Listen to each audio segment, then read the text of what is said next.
Thanks everybody for coming out this afternoon.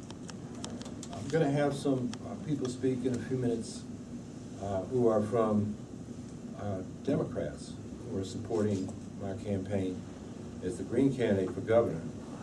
And I think that speaks to the fact that I'm the only progressive candidate on the ballot this year. And we had a debate last night, and I hope we made that clear. One thing I'd like to spend a couple minutes talking about is what I'd hoped to talk to before the debate sort of abruptly ended. Mr. Cuomo was accusing Mr. Astorino of being the only county executive in the nation to have a fair housing court order that has to be remedied, and having HUD sanction Westchester County, which is true. And Mr. Astorino returned with questions about the Moreland Commission. And when that question came up on the 4-year term, I just said, yes, I'd serve if elected. And I should have used my minute to put forward our positive program for civil rights and racial justice. It's on our platform, on our website, and we have 3 basic things we want to do. The first is that we need a cabinet-level civil rights department to enforce the fair housing and anti-discrimination laws we have on the books. New York is the most segregated state in the nation in both its housing and its schools. The schools was documented by the UCLA Civil Rights Project, the housing by both the Brookings Institute and research group at the University of Michigan, and it's been getting worse since the 1980s, and this, I think, for schools since the 1960s. So we need some way to bring us back together. We're also the state with the highest income inequality, so that desegregation is just not by race, it's by class. And so the Civil Rights Department can enforce these laws so we don't have the kind of problems in the real estate market which has exacerbated the segregation.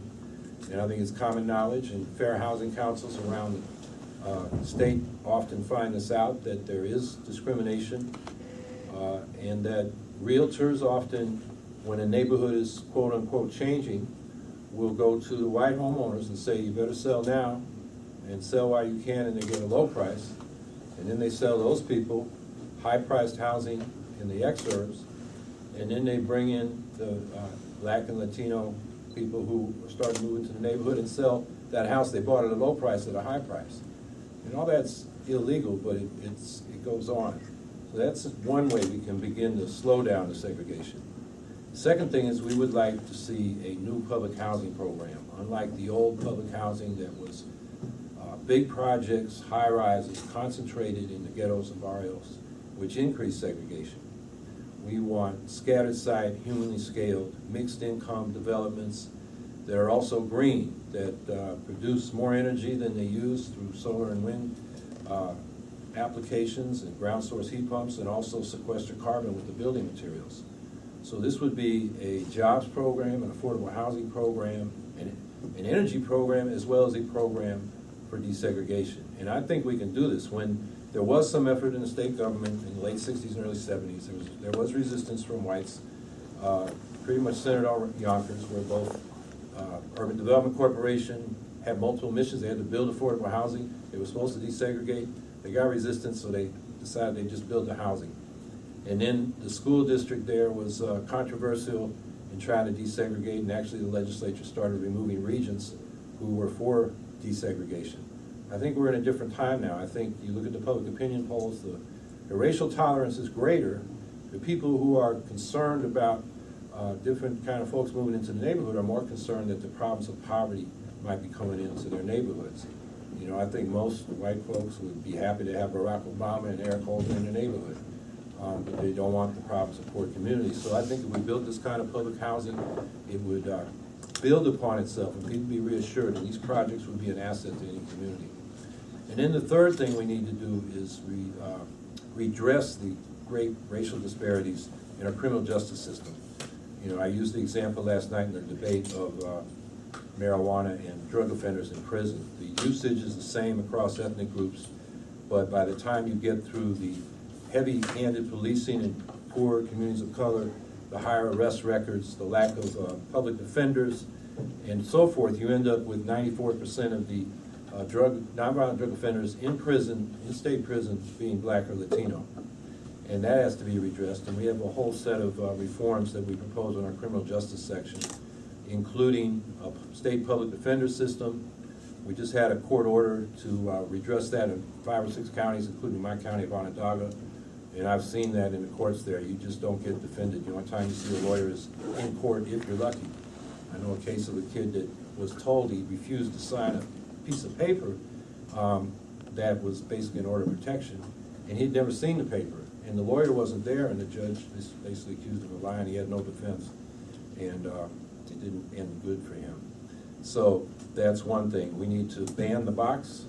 In other words, that initial thing where you check your criminal record when you go for employment or housing or education, that should come at the end of the process, once you've had a conditional acceptance of a job or education, and then you can look at what their criminal record might be. So you don't want sex offenders doing child care, but there are other things, people that paid their dues for society, we need to reintegrate them. And we have about a dozen reforms like that in the criminal justice section. That's what I would have liked to present. It probably just took me 4 or 5 minutes. We only had 1 minute last night, which I think was another problem. It's you really just sort of blurting out your answers and just have a second to give some reasons, and then you move on. So, my regret last night was it was the only debate. We were just talking about Massachusetts. They've had half a dozen debates. Yeah. Connecticut, more than that. Yeah. My congressional district's having 6 debates in the last 2 weeks between the congressional candidates. Our Green candidate running in the congressional district, the 21st, has had 3 or 4. And the governor's race is the top of the ticket, and we just had that 1 hour. And I think that's a shame. Yeah. So that's about the debate last night, and we have 3 people who are going to say a few words about why they're supporting my candidacy, people who are Democrats. I'd also note before they speak that we have had about half a dozen teachers' unions, local teachers' unions, give me the endorsement, and a bunch of other teachers' organizations. They're not on the list on the release. But we do have other town officials up in Tompkins County, and I was really pleased to see the folks come out when I was up there last week. Also not listed here is Robert Howarth, who is the 2nd lead author on that study we've been citing, the Jacobson report, or the Solutions Project report on how we can create 4.5 million jobs and cut electric rates in half, as well as fight climate change by going to 100% clean energy in the next 15 years. So I was pleased to get his endorsement. So we're going to hear from Judd Krasher, who is a city councilor here in Albany, and then Doug Bullock, who's a county legislator here in Albany, and Alan Roskoff, who has yet to arrive but is on his way shortly and should be here by the time we get to him. He is the president of the Jim Owls Liberal Democratic Club down in New York City. Judd. Thanks, Howie. Appreciate it. Good afternoon, everybody. It's with an enormous pride and privilege that I stand here today as a Democrat, as the representative of Albany's 11th Ward, to stand by Howie Hawkins and to support him to be our next governor. There are a host of reasons why I have made this decision to cross party lines and endorse Howie Hawkins to be our next governor.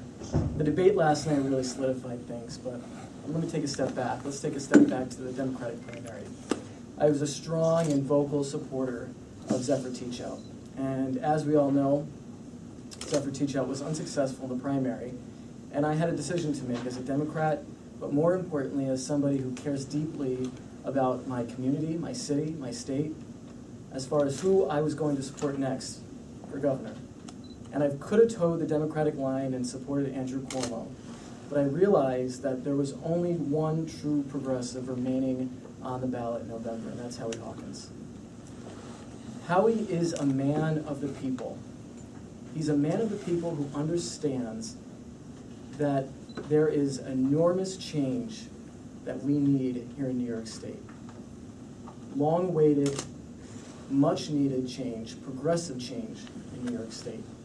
Whether you're talking about making sure every single person is given a living wage, making sure that our cities are funded equally. It's a huge problem here in the city of Albany, where we are not given our fair share of state aid, and also making sure that every single child in the state of New York, no matter their income, no matter their race, no matter their geographic area, is given a top-notch education. And that's what Howie's all about. He is a man of substance, a man of compassion, and I'm very confident that he is the man to get the job done. So it is just an honor, again, to be here and supporting Howie. He is someone who I've had numerous conversations with about local issues here in Albany. As I mentioned, we have a huge issue in the city here of not receiving our fair share in state aid. Here in the city of Albany, we have a poverty rate it's now exceeding 25%. Howie Hawkins is the only person talking about this issue and has real solutions to these problems of poverty, of making sure all of our children are educated, making sure that we have quality housing for everyone. Howie's the only person talking about that. Furthermore, Howie is the only person that is talking about bringing true transparency and ethical reform to New York State.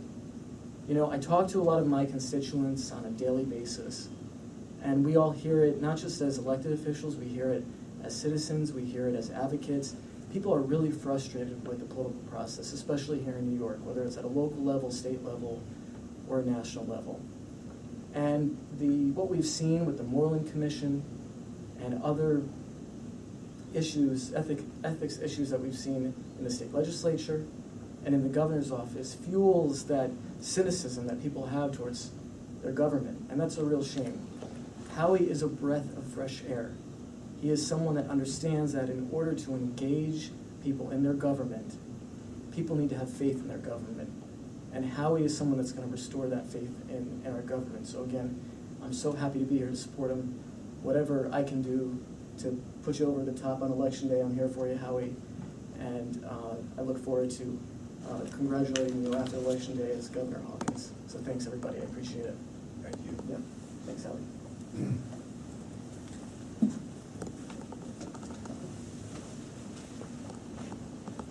I'm Doug Bullock, Albany County Legislator in the Pine Hills area. I am endorsing Howie Hawkins for governor because he's the only alternative. If you looked at the debate last night, you saw 3 conservatives and 1 progressive. And I'm calling Cuomo a conservative because of the conservative policies that he's implemented in New York State, including enormous corporate welfare, which Howie has come out clearly against, and including, you know, all the political process in this state. I think it's a shame that he doesn't want to debate again.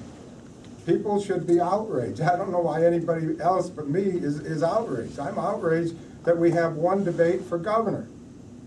What happened to our democracy? Come on, Cuomo, let's have another one. It's outrageous that we get 1 real quick debate. It wasn't even over an hour. How long was it? Maybe an hour and a half? I mean, and that's it for governor. That's all we get is a debate. And was that format a debate? I ask you, was that format last night a debate? No, it wasn't. It was quick one-liners. If you had the quick one-liners, you win. But the problem of it was there was 3 conservatives and there was 1 progressive.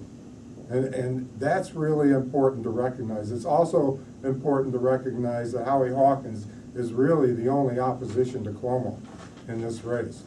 The only opposition to Governor Cuomo. Because he's the real Green Deal. And that's what Cuomo doesn't have. He doesn't have a real Green Deal. We need a new deal in New York State. New York State's economy is not that good. We have tremendous inequality in New York State. Like, we have a 1% that is benefiting off of government while the 99% are getting exploited and their taxes are going up. We have tax relief for millionaires. Howie's the only one that's calling for fair taxation, especially on millionaires and billionaires, which have a hand in this election. Believe me, Cuomo has got billionaire support in this election. Howie Hawkins doesn't. And that's one of the main reasons I'm endorsing Howie Hawkins. Also endorsing, and the press should not forget, another candidate that's running up here, Matt Funicello. Matt Funicello is running as a Green candidate for Congress up in the Adirondack District. He's the only resident of the district that's in the race. The other two are outside and have all kinds of outside money, so I'd like to do that too, if you don't mind, Howard. No, that's great. Okay. Thank you. Well, we're still waiting for Alan Roskoff, so people have questions of me or Judd or Doug, please. Howie, you've got a new TV ad that was released today, and your appearance in the debate. Just what do you feel now about your chances of not just hitting 50,000 votes like you did 4 years ago? Excuse me, more than 50,000 votes, but potentially hitting row C and dislodging the Conservative Party from there. I think that's definitely within our grasp. Double digits is within our grasp. We are polling at a level that's higher than any independent progressive third-party candidate for statewide offices ever got in New York State. That will give us standing after the election, whether we win or lose the office. We have, for example, hearings on single-payer health care, where a majority of the Assembly and a third of the Senate is in favor, but it hasn't moved. I think our big vote, me being the only single-payer proponent in the race, can move that issue. The issue of the minimum wage. We do have movement from some of the Democrats toward 10-10. That's still a poverty wage. We're calling for 15. I think we'll have a voice in that debate. So, the more votes we get, the more leverage we'll have, and we will keep going, the day after the election. Minimum wage, healthcare, you mentioned them in the debate last night, but they really weren't the subjects of questions that were posed. I mean, do you think that a second debate would raise some of those issues that necessarily weren't touched on last night? Yes, I think the panelists, would try to hit issues that weren't covered in the first debate. They might go back to some of the debate, some of the questions that were raised last night that didn't get a thorough discussion. That's why we need more debates. And that clarifies the issues for people and, makes it clear. I think Doug put it well. There's 3 conservatives and 1 progressive on the ballot. Howie, could I ask you? Oh, sorry. You're saying you're hoping to get, you would be the 3rd spot down on the ballot line, is that? Row C, yes. Row C, I yeah. think that's definitely within our grasp. That if we get 415,000 votes, that's what 9% of 4.5 million is, which is a little bit less than the last 2 election cycles. That was 4.6 or 4.7 million. We would get more than the conservatives have gotten in recent elections, who have got row C. What was it last time? How many votes? I think they got 254,000. Okay. No, we got, yeah. just short of 60,000, Last time. 59,906. What does that tell you about the discontent? I mean, you've got Democrats here endorsing you today. What does that tell you about the discontent, do you think, that's being leveled toward the governor, especially among Democrats, liberals, progressives, etc.? Tells me Andrew Cuomo's my most effective campaign worker. He's pushing people to me. He's pushing the public workers. They had a wage freeze, and then they raised high-end salaries for executives. The 6th tier on the pensions right after we got a 5th one. The cuts to the school budgets while they're giving tax cuts to the rich. So now you got all the parents and the teachers particularly angry.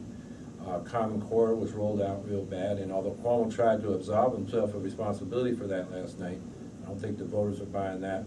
And then there's the fracking issue, where he says he's waiting for the science, and then we find out he's been trying to doctor the science. And, as I've been saying, if he wanted to ban fracking, he would have done it by now. I think we can expect if he wins right after the election, he's going to bring back that trial balloon to make the southern tier the sacrifice zone for fracking in New York State. And I'm the only anti-fracking candidate on the ballot. So I think those are 3 big blocks of votes that are coming our way just thanks to Andrew Cuomo. That's part of the, what happened down there in New York with him coming out strong for the Success Academy after those hedge fund guys on the board were not educators. Spent, I've heard, $3 to $5 million running de Blasio through the mud because he said you can't co-locate in these 3 schools in Harlem. And the thing, unfortunately, is they showed those pictures on those ads of those kids. Where are these kids going to go? They were the charter school kids. Well, what about the kids that were in those schools that would have been displaced? And there was not a pushback. That was a problem. So a lot of people in New York City, there are proponents of charter schools like Bill Perkins, the senator from Harlem, who has seen, how it's been implemented and it's changed his mind. And I think that's another group of people. or parents whose kids got in but then got pushed out because they had a learning disability, English as a second language, or just didn't test well. And these are test prep factories.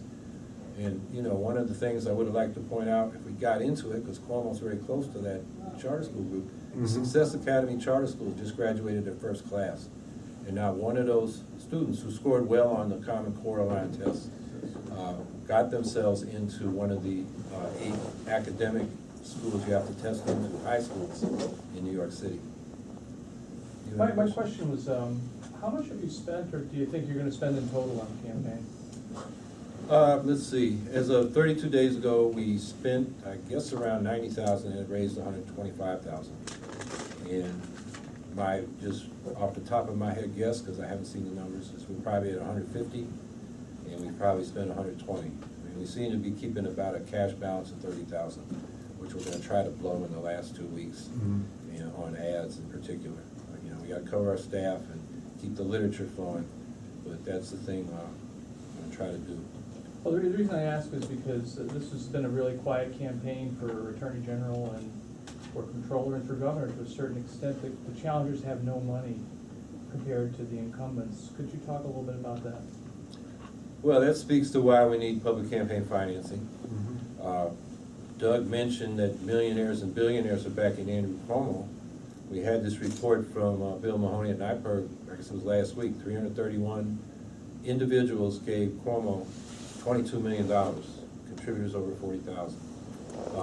You know, that's just it's like a 1/10,000th, not the 1%, but the 1/10,000th of 1%, have basically given Cuomo more money than probably all the other candidates in all the statewide races put together. That's a problem, because then you have not a democracy, but a plutocracy. And these are smart business people who expect something for their investment. And those are legislative favors and tax breaks. And we call that pay to play. And that, even if it's not technically illegal, is certainly corrupting. So that's something that we need to change. Alan, are you ready to say a few words? Okay. This is Alan Roskoff from the Jim Owls Liberal Democratic Club. Thank you, Governor. Thank you for coming. Thank you. My name is Alan Roskoff, and I'm president of the Jim Owls Liberal Democratic Club, which is a New York City-based Democratic club. We have exactly 100 people on our Board of Governors, and we have our officers. We are named after the founding president of the Gay Activist Alliance going back to 1970.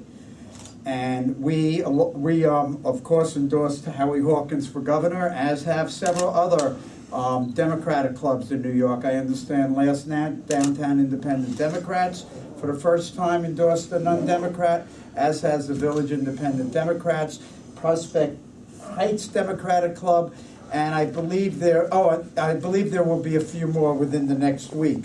I personally have never asked anyone to vote for a non-Democrat, except for in the early 1970s. I was a member of Democrats for John Lindsay when he ran against Mario Procaccino. I don't know if there's anybody in this room old enough to remember that. But basically, I am a loyal Democrat. But circumstances demand otherwise in this particular election. And some people say to me, I co-authored the nation's first gay rights bill in 1970. And some people say, well, if it wasn't for Andrew Cuomo, we wouldn't have marriage equality in New York. And my response is, the LGBT community is no longer a single issue. And that was proven when we overwhelmingly voted against Christine Quinn for mayor of the city of New York. So that puts that to bed. I want to tell you a few things that really upset me. I'm going to talk about Howie Hawkins and all his wonderful positions on economic equality and on people, labor unions, on LGBT issues, against fracking, and all his positions are totally positions that progressive Democrats believe in. But I want to say a few things that really upset me the last few days, which hasn't really been picked up by the press. I was at Cuomo's book party, his book signing at Barnes & Noble in New York.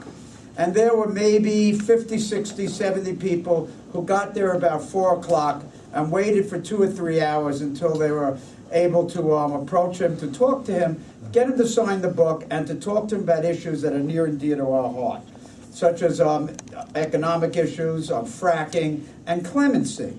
There are many people there to discuss the issue of clemency with him, because he has issued 0 clemencies to anybody in prison. He is the first governor in decades to not use his power of clemency.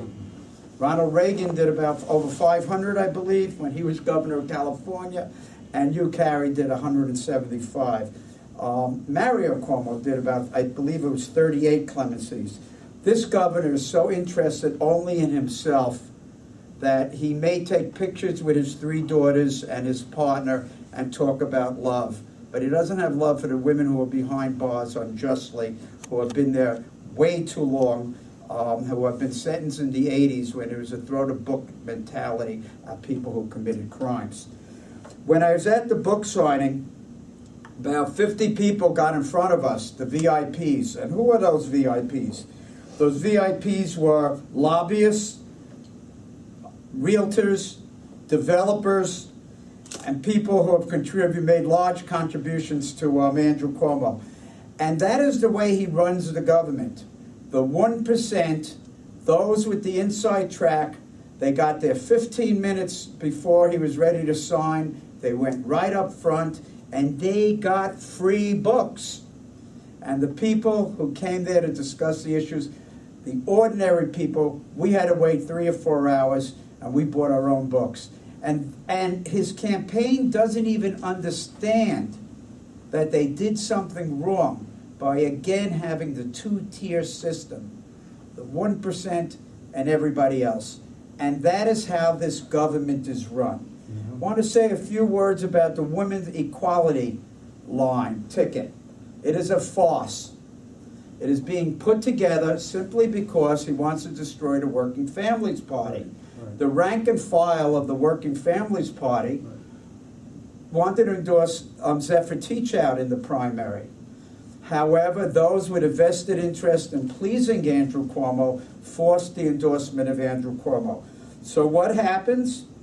He puts a woman in charge of the party who fought against women her entire career as Speaker of the City Council, did everything she can to stop paid sick leave, did everything she can to stop living wage.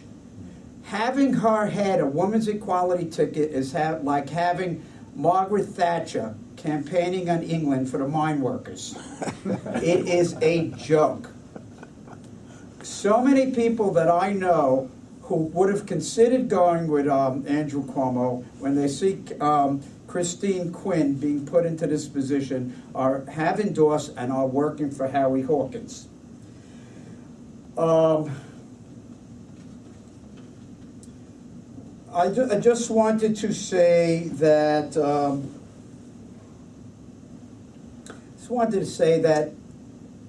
my conversations with people, the president of the Village Independent Democrats and others, they said, well, how can we endorse a non-Democrat? How can we not endorse a member of the Democratic line? Well, a few things. First of all, the state Democratic Party has asked people not to vote Democratic. They've asked people to vote the Working Families Party. So they're not even supporting their own party. So then people say, well, aren't you going to be diverting people from voting for Democrats for state Senate? And my response to that is that's what the Democratic Party is already doing when they're veering people away from the party. There is a time when Democrats have to do extraordinary things, and this is one of those times. We want fracking. We do not want fracking. We want a permanent moratorium on fracking. This is the man that supports opposition. We support labor unions. We want to raise the living wage. We want to raise the minimum wage in New York City. The governor does not support New York City's right to decide our own minimum wage. Howie Hawkins does. The governor has not had a platform of economic equality for the poor and the middle class. He is the governor of the 1%. And on an issue very important to me, which I've already mentioned, clemency. I visit prisons often. I am in and out of Bedford Correctional Facility. There are women there who have no chance of being released unless we have a compassionate governor who understands what remorse and redemption is all about. I believe that Howie Hawkins will examine the clemency requests of people who are literally rotting in prison, especially the elderly population, and seek justice and grant these clemencies. The problem with Andrew Cuomo is he is heartless. He believes that the issue of clemency is about him and his ambition. It's not. It's about the people wrongfully detained in prisons. I worked for Mario Cuomo. I headed lesbians and gays for Mario Cuomo when he ran for governor. I know Andrew since he was 18 years old. I've never cast a ballot for Andrew Cuomo, and I won't. Me too. And I hope that Howie Hawkins so upsets the Democratic Party in his bid for governor that the Democratic Party will see to it that they can no longer support and put people into office who are not progressive. And I am proud to have come up here from New York just to speak on behalf of Howie Hawkins for governor, and we're going to do it. And people are going to go out, and people have had it with the 1% governor we have now. Thank you. Thank you, Howard. Any more questions?